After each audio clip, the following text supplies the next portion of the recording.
안녕하세요. 코인우먼입니다. 오늘은 10월 29일 토요일입니다. 편안한 주말 시작하셨기를 바라며 오늘 영상 시작하겠습니다. 토레시 판사가 어제 스펜디더 비치와 ICAN에게 리플을 위한 법정 조언자 브리핑 신청을 받아들였습니다. 이로써 스펜디더 비치와 ICAN은 11월 2일까지 브리핑을 제출해야 하는데요. ICAN의 경우 토레스 판사의 승인이 있자마자 오늘 오전 리플을 지원하기 위한 법정 조언자 브리핑을 제출 완료했습니다.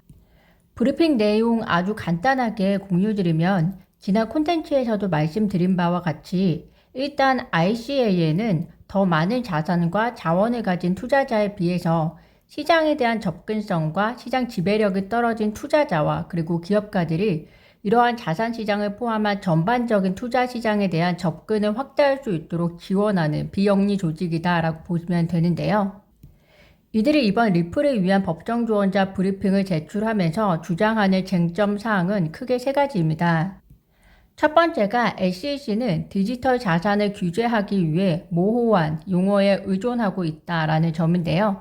SEC는 투자 계약이라는 용어를 증권이 아닌 모든 투자 방식에 무한하게 적용할 수 있는 것처럼 취급한다라고 이야기를 하고 있습니다.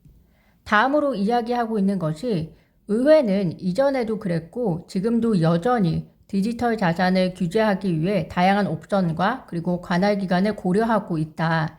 그리고 웨스트 버지니아에서 대법원은 기관들은 의회에 의해 그들에게 주어진 권한만 가지고 있다라고 이야기를 하고 있는데요. 즉 의회는 아직 디지털 자산에 대한 관할권에 대해서 그 어떤 것도 결정하지 않았다는 것입니다. 마지막으로 디지털 자산을 규제하려는 SEC의 시도는 이전에 의회에서 위임한 SEC의 전통적인 권한을 초과한다라고 해서 현재까지 SEC의 관할권은 증권일 뿐이다라고 이야기를 하고 있습니다. 리플을 위한 법정 조언자 브리핑 내용을 보면 큰 맥락은 대부분 다 비슷한데 계속해서 말씀드리는 것과 같이 사회의 얼마나 다양한 집단에서 다양한 케이스를 바탕으로 이러한 공통적인 맥락을 증명하는지가 토레스 판사가 결정하는데도 혹여나 배심원 심판까지 가는데도 매우 중요할 것 같습니다. 또 하나의 리플을 위한 지지자가 생겼습니다. 바로 블록체인 협회인데요. 블록체인 협회가 토레스 판사에게 리플을 위한 법정 조언자 브리핑을 승인해달라는 요청서를 제출했습니다.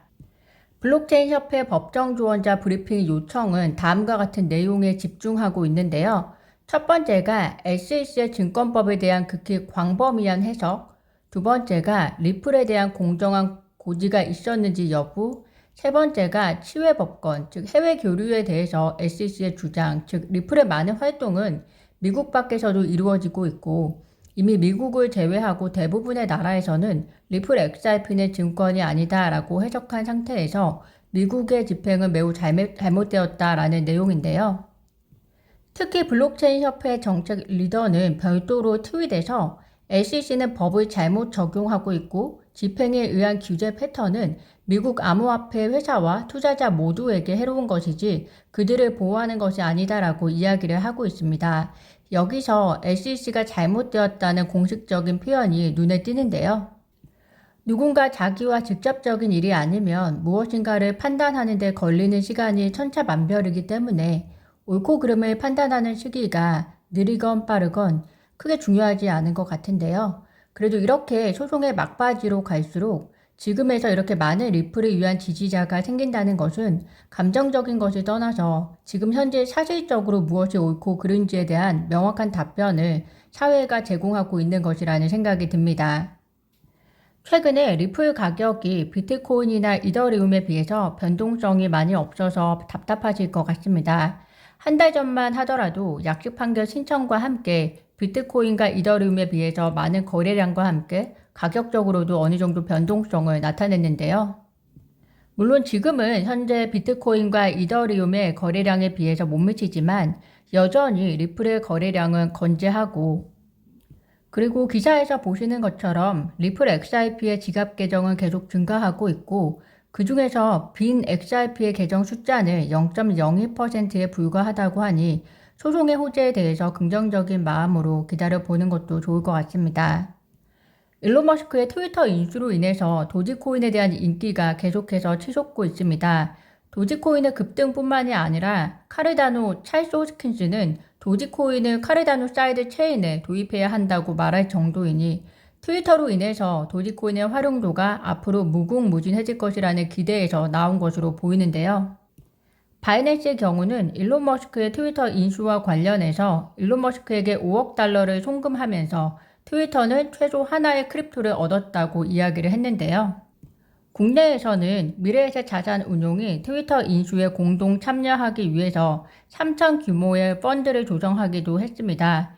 일론 머스크가 트위터를 인수하면서 상장 폐지까지 결정한 만큼 일론 머스크의 큰 그림이 무척 궁금한데요. 그것이 무엇이었든 간에 크립토와 블록체인과 아주 밀접한 관계를 가지고 있을 것이다 라는 생각이 듭니다. 제롬 파월 연준 의장이 11월 금리 인상 결정을 앞두고 정치적 압박을 받고 있다는 기사입니다. 상원은행 주택도시위원회 위원장인 셰로드 브라운 상원의원은 현지 시간으로 이번 주 화요일 파월 의장에게 다음 FOMC 회의에서 금리 인상 결정을 내리기 전에 연준이 가지고 있는 이중적인 권한과 책임을 고려해달라고 서한을 보내는데요. 서한의 내용은 연방준비제도 이사회는 미국 경제의 최대 고용, 그리고 안정적인 물가, 그리고 적당한 장기 금리를 촉진하는 이중적인 권한을 가지고 있다라는 내용인데요. 즉, 물가 상승과 싸우는 것이 여러분의 일이지만 동시에 우리가 충분히 고용할 수 있도록 해야 할 책임을 잊어서는 안 된다라고 강조하고 있습니다.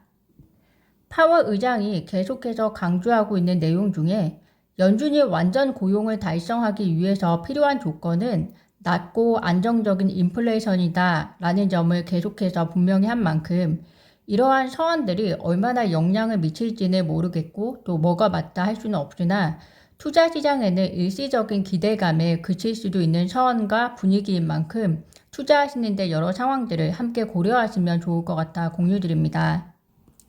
오늘 제가 준비한 소식은 여기까지입니다. 오늘도 영상 시청 진심으로 감사드리고요. 편안한 토요일 오후 되시면 좋겠습니다. 구독과 좋아요, 알림 설정은 코인 음원에게 큰 힘이 됩니다. 감사합니다.